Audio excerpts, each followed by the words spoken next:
Hello everyone, स्वागत है आपका अपने यूट्यूब चैनल में। हम यूपी टेट के प्रीवियस ईयर के क्वेश्चन आंसर डिस्कस कर रहे हैं, जिसमें हम कर रहे हैं 2018 के पेपर वन के क्वेश्चन आंसर। सीडीपी के 30 क्वेश्चन हम ऑलरेडी डिस्कस कर चुके हैं। अगर आप वो देखना चाहते हैं तो प्लेलिस्ट में जाके आप देख सकते हैं। आज हम हिंदी के क्वेश्चन आंसर डिस्कस करेंगे। चैनल पर पहली बार आए तो चैनल को सब्सक्राइब कीजिए, वीडियो को लाइक कीजिए और ज्यादा से ज्यादा शेयर कीजिए। स्टार्ट करते हैं आज का वीडियो क्वेश्चन नंबर फर्स्ट से। फर्स्ट क्वेश्चन क्या दिया हुआ है हमें? प्राग ऐतिहासिक में किस उपसर्ग का प्रयोग है?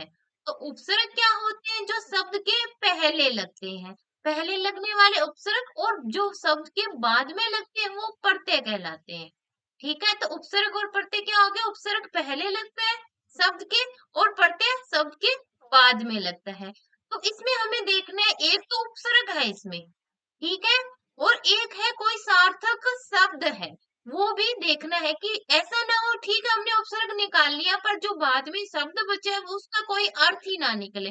तो जो शब्द हम अलग करेंगे उपसर्ग से, उसका भी कोई निश्चित अर्थ होना चाहिए, यानी सार्थक शब्द होना चाहिए वो। तो हमें शब्द क्या दिया हुआ है? प्राग ऐतिहासिक। तो प्राग ऐतिहासिक को अगर हम प्राग करें और ऐतिहासिक करें, तो ऐतिहासिक एक सार्थक शब्द है, और प्राक क्या हो जाएगा? हमारा उपसर्ग हो जाएगा। प्राक ए प्लस ऐतिहासिक, तो ऐतिहासिक एक सार्थक शब्द निकल गया, और प्राक उसमें से क्या निकल जाएगा? उपसर्ग निकल जाएगा। तो पहला ऑप्शन दिया है प्रा, तो प्रा कोई उपसर्ग नहीं होता, प्र तो होता है, प्रा नहीं होता। प्राक हमने निकाला ही है, प्राग भी नहीं होता और प्रगति भी नहीं होता। तो कौन सा हो जाएगा? सेकंड ऑप्शन इसमें राइट हो जाएगा, 31। 32 क्या दिया हुआ है? तुलसीदास किसकी कविता है? वो हमें बताना है, यानी तुलसीदास नाम की जो कविता है वो किसके द्वारा लिखी गई है? तो इसमें क्या आएगा? 4 नंबर ऑप्शन आएगा, सूर्यकांत त्रिपाठी निराला, निराला द्वारा लिखी गई है तुलसीदास। 33 क्या दिया हुआ है? बहिष्कार का संधि विच्छेद क्या होगा? यानी जो बहिष्कार शब्द है उसका संधि विच्छेद करना है, यानी अलग अलग करना है। संधि क्या आती है? वर्णों को मेल को हम संधि कहते हैं, और इसमें क्या करना है? संधि विच्छेद करना है, यानी जो ये शब्द बना है इसको अलग अलग करना है, इसका विच्छेद करना है, तोड़ना है इसको। बहिष्कार, तो बहिष्कार में कौन सी संधि होती है? बहिष्कार में होती है हमारी विसर्ग संधि। बहि जमा, ये विसर्ग लगा दिया, जमा हो गया कार, तो कार भी एक शब्द है और वही भी एक शब्द है, तो क्या बन गया? बहिष्कार बन जाएगा हमारा। कौन सी संधि होगी? विसर्ग संधि हो गई। और विच्छेद क्या हुआ? बही विसर्ग प्लस कार। तो 33 का फर्स्ट नंबर ऑप्शन राइट हो जाएगा। 34 क्या दिया? वैदेही वनवास किसकी रचना है? यानी वैदेही वनवास नाम की जो रचना है वो किसके द्वारा रचित है, वो हमें बताना है। तो 34 का आ जाएगा, ये किसके द्वारा रची गई? अयोध्या सिंह उपाध्याय हरिओद द्वारा ये रचना लिखी गई है, वैदेही वनवास। 34 का 2 नंबर ऑप्शन राइट हो जाएगा। 35 क्या दिया हुआ है? निम्न में से पुल्लिंग शब्द का चयन करना है, यानी जो चार हमें शब्द दिए गए हैं उनमें से देखने कौन सा शब्द पुल्लिंग है।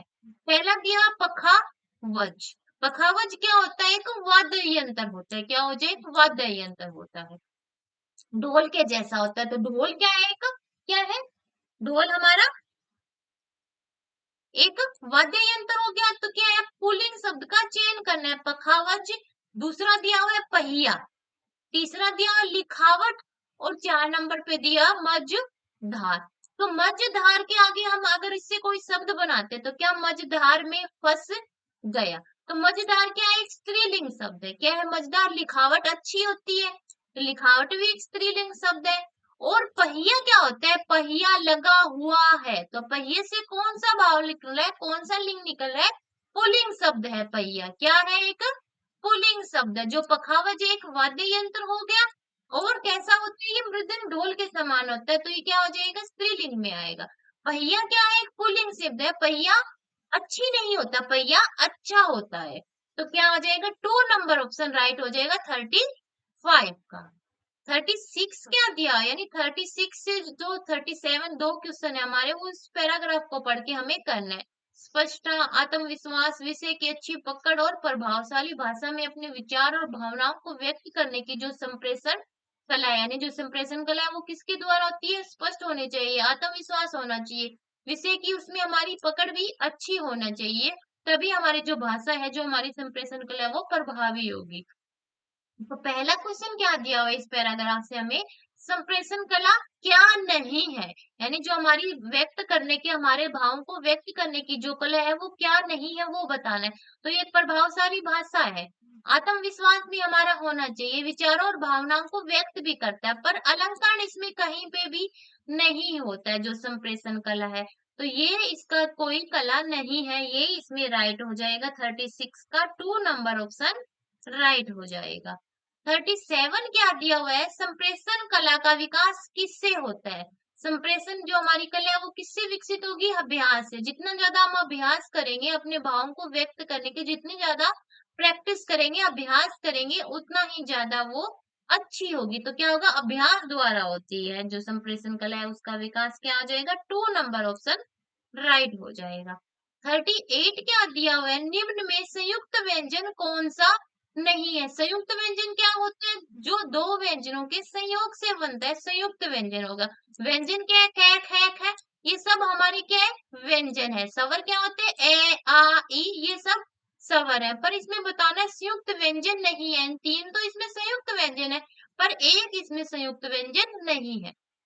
तो पहला दिया हुआ त्रय, तो त्रय एक संयुक्त व्यंजन है। तय और रे के जो व्यंजन दिए हुए हैं उनके संयोग से बनता है त्रय। यह दिया हुआ है, तो यह क्या है? एक अंत्यस्थ वर्ण है, न कि एक संयुक्त व्यंजन है।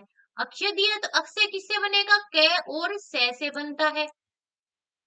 लास्ट क्या दिया हुआ है? गे, गे बनता है जय और ई के संयोग से, यानी दो व्यंजनों के संयोग से बनते हैं, वो संयुक्त व्यंजन कहलाते हैं।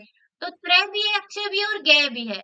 और जो ये दिया है वो क्या है? एक अंतस्थ वर्ण होता है, न कि एक संयुक्त व्यंजन। तो यही इसमें राइट होगा, 2 नंबर ऑप्शन। 39 क्या दिया? मृत्युंजय शब्द में कौन सा समास है? तो मृत्युंजय जिसने मृत्यु को जीत लिया हो, मृत्यु को जीतने वाला, तो कौन सा हो गया? बहुब्रीहि समास हो गया, यानी तीसरा अर्थ निकल रहा है इससे। द्विगु में क्या होते हैं? पहला शब्द संख्यावाचक होता है। कर्मधारय में जिसमें उपमेय उपमान, जैसे नीला कमल, नीला है जो कमल। द्वंद में क्या होता है? दोनों पद प्रधान होते हैं, माता और पिता, माता और पिता। तो ये द्वंद समास हो गया। तत्पुरुष में जिसमें जो हमारे कारक चिन्ह होते हैं उनका लोप होता है।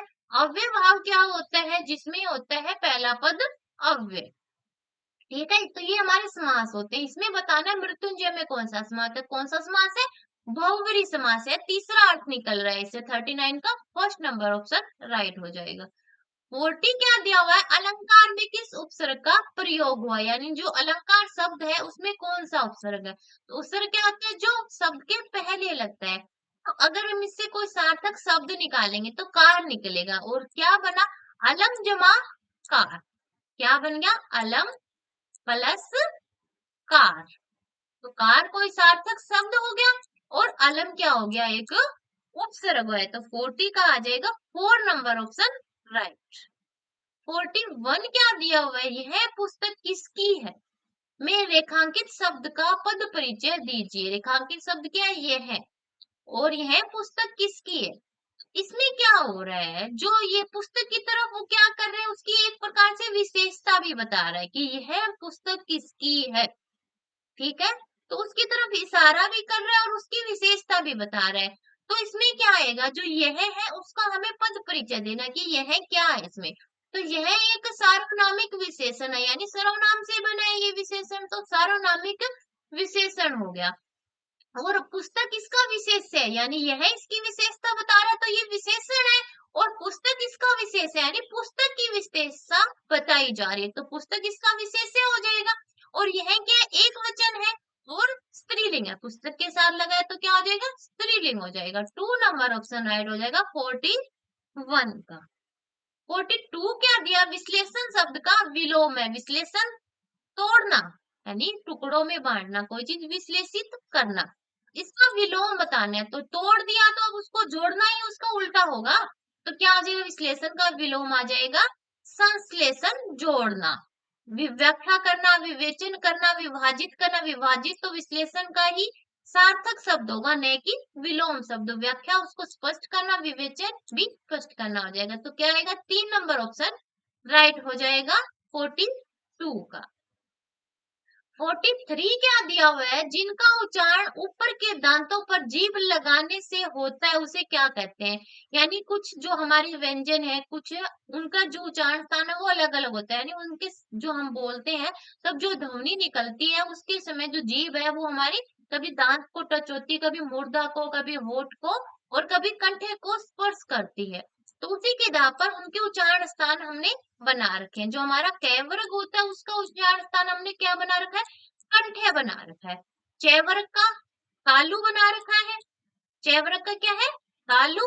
फिर आया हमारा ट वर्ग, ट वर्ग का मूर्धा। और जो क्या है हमारा फिर आता है ट वर्ग, ट वर्ग का बना रखा है हमने दंत्य। ठीक है, तो इनके जो जीभ है वो किस पर किसको टच करती है उसी के आधार पर इनके उच्चारण स्थान बना रखे। इसमें क्या दांतों पर जीभ लगाने से होता है, यानी दांत को स्पर्श करिए तो दंत्य हो गया, तो उच्चारण स्थान क्या आ जाएगा उसका? दंत्य आएगा। और दंत्य किसका होता है? तय वर्ग का होता है। 3 नंबर ऑप्शन राइट हो जाएगा 43 का। 44 क्या दिया हुआ है? निम्नलिखित में से उष्म व्यंजन कौन से हैं?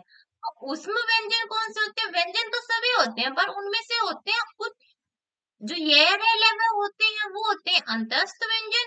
जो उष्म व्यंजन होते हैं वो तीनों जो हमारे स होते हैं वो, और एक है होता है उसको क्या बोलते हैं? उष्म व्यंजन बोलते हैं। तो ये इसमें राइट हो जाएगा जो 2 नंबर का ऑप्शन है, से और 44 का 2 नंबर ऑप्शन। 45 क्या दिया हुआ है? अत्यधिक का विलोम क्या है? अत्यधिक, अति जमा अधिक, यानी बहुत ज्यादा होना उसको अत्यधिक बोलते हैं। तो इसकी संधि क्या हो गई? संधि विच्छेद, अति जमा अधिक, अत्यधिक। अब इसका बताना है हमें विलोम, यानी इसका उल्टा बताना है, इसका अपोजिट शब्द हमें बताना है। तो अनधिगत नहीं होगा, अति अल्प। हाँ, अति अल्प, अति जमा अल्प, यानी बहुत थोड़ा, बहुत ज्यादा का बहुत थोड़ा है वो उसका अपोजिट हो गया, उसका विलोम हो गया। तो अति जमा अल्प ये इसका विलोम शब्द हो जाएगा। अत्यधिक ये तो अशुद्ध शब्द है, अनअधीन भी नहीं होगा। 2 नंबर ऑप्शन राइट होगा 45 का। 46 क्या दिया हुआ है? 46 नंबर क्वेश्चन है, रित का विलोम है।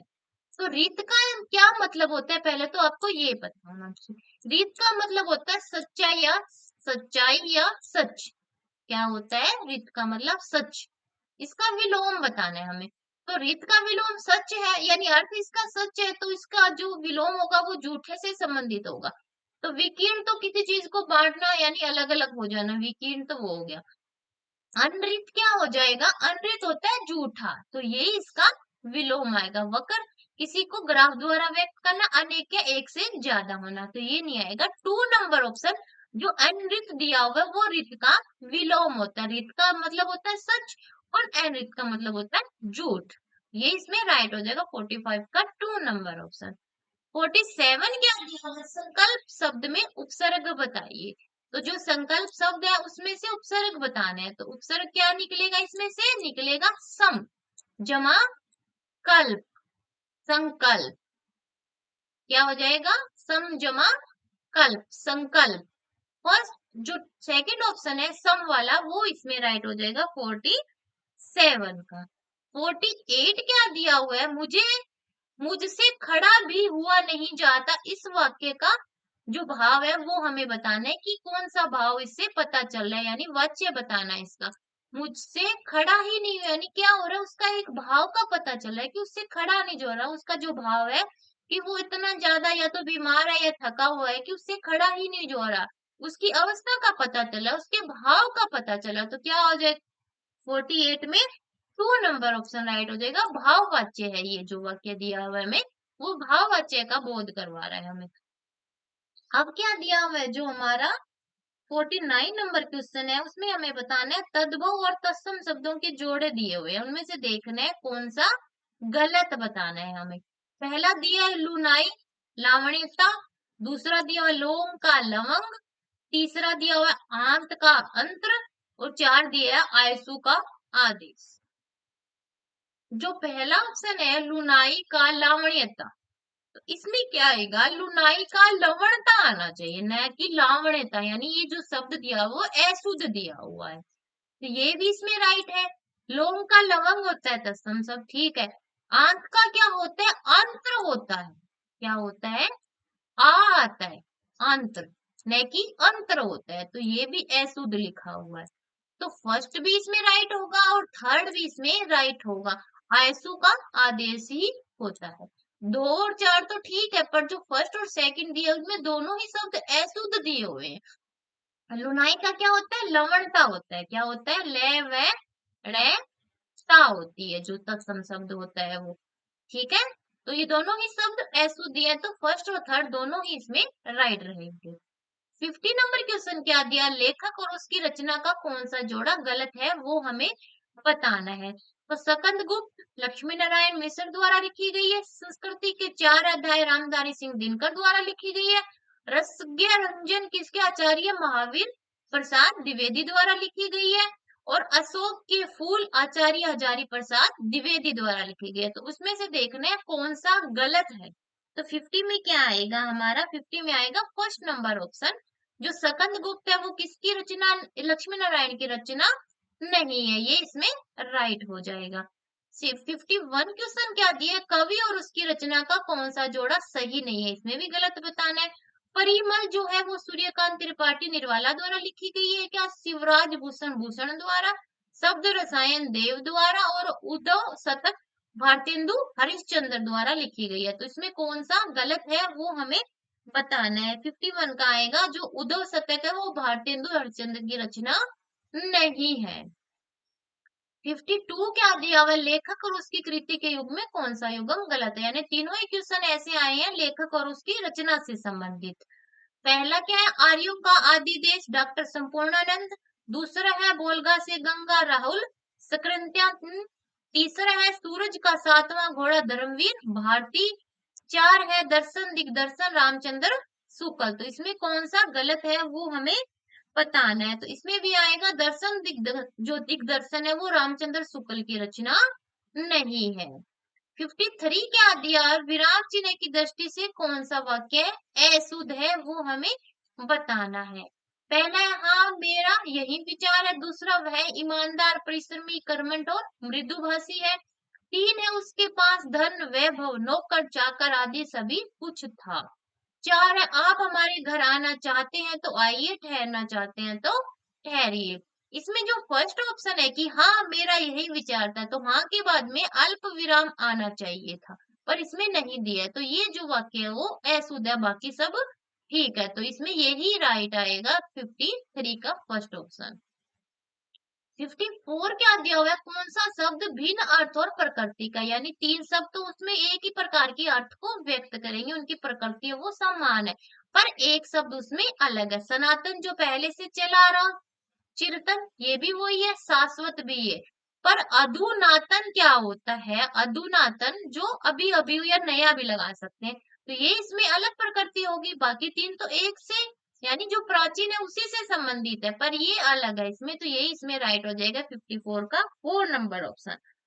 55 क्या दिया हुआ है, अर्वाचीन शब्द का विलोम होगा।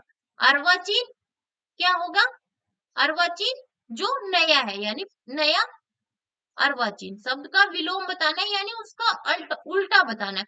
अधुनातन तो ये भी इसका ही अर्थ हो गया, प्राचीन आ जाएगा। अद्यतन ये भी नया हो गया, सनातन जो पुराने टाइम से चला आ रहा।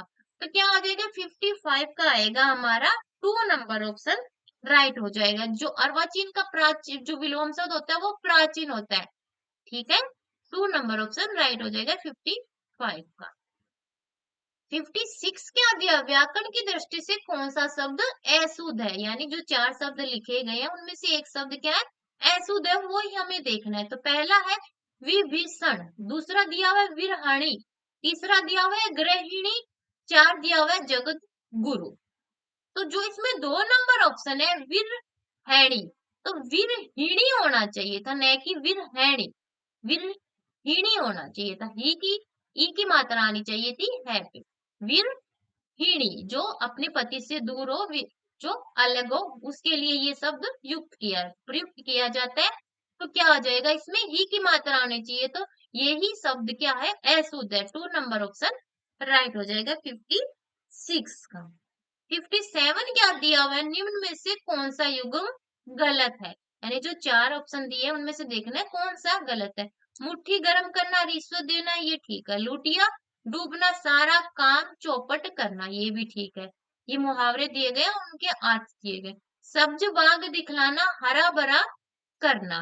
दूसरा क्या है, माई का लाल साहसी व्यक्ति, तो माई का लाल साहसी व्यक्ति ये ठीक है, पर जो सब्ज बाग दिखलाना है वो क्या होता है, मिथ्या भरी बातें करने वाला होता है, न कि हरा भरा करना। तो ये इसमें राइट हो जाएगा, ये युग्म गलत है, 3 नंबर ऑप्शन 57 का। 58 क्या दिया हुआ है, मेरी भव वादा हरो राधा नगरी सोए, जातन की झाई परे श्याम हरित दूती होए। उपयुक्त दो में कौन सा अलंकार प्रयुक्त हुआ है वो हमें बताना है। तो इसमें दो अलंकारों का प्रयोग हुआ है 58 में। पहला आएगा इसमें श्लेष अलंकार भी है, और क्या है इसमें रूपक अलंकार, यानी एक दूसरे पर तुलना भी की गई है और श्लेष अलंकार भी है। तो फर्स्ट और जो 4 नंबर ऑप्शन है वो दोनों ही इसमें राइट होंगे 58 में।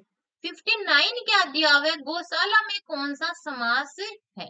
गौशाला गौ के लिए शाला, यानी जो गौवे हैं हमारी उनके लिए जो घर बनाए जाते हैं उसे हम गौशाला कहते हैं। तो गौओं के लिए जो शाला है, जैसे पढ़ने के लिए पाठशाला, ठीक है, उसी प्रकार गौ के लिए गौशाला। तो कौन सा समास है इसमें, तत्पुरुष समास है। और जो 2 नंबर ऑप्शन है वो राइट होगा। बहुव्रीहि में तीसरा अर्थ निकलता है, द्वंद में दोनों पद प्रधान होते हैं और द्विगु में पहला पद संख्यावाचक होता है। तो इसमें आएगा 2 नंबर ऑप्शन, तत्पुरुष समास है गौशाला में। 60 नंबर क्वेश्चन क्या दिया हुआ है, देशभक्ति में कौन सा समास है, यानी जो देशभक्ति है उसमें कौन सा समास है। तो आप इसको पहले अलग करके दिए, देश के लिए भक्ति, देशभक्ति होगी तो के लिए आ गया, यानी कोई कारक चिन्ह आ गया, तो तत्पुरुष समास हो गया। कौन सा आ गया, तत्पुरुष समास होगा। द्वंद में दोनों पद प्रधान होंगे, कर्मधारी में उप में उपमान विशेष से विशेषण का भाव होगा, द्विगु में पहला पद संख्यावाचक होगा। तो क्या आएगा इसमें, फर्स्ट नंबर ऑप्शन राइट होगा 60 का। तो हिंदी के 30 क्वेश्चन आंसर हमने डिस्कस कर लिए, सीडीपी के भी कर लिए, हिंदी के भी कर लिए। अब बचे हमारे ईवीएस के, वो करेंगे हम नेक्स्ट वीडियो में। वीडियो पसंद आए तो वीडियो को लाइक कीजिए, चैनल को सब्सक्राइब कीजिए और ज्यादा से ज्यादा शेयर कीजिए। मिलते हैं नेक्स्ट वीडियो में, धन्यवाद।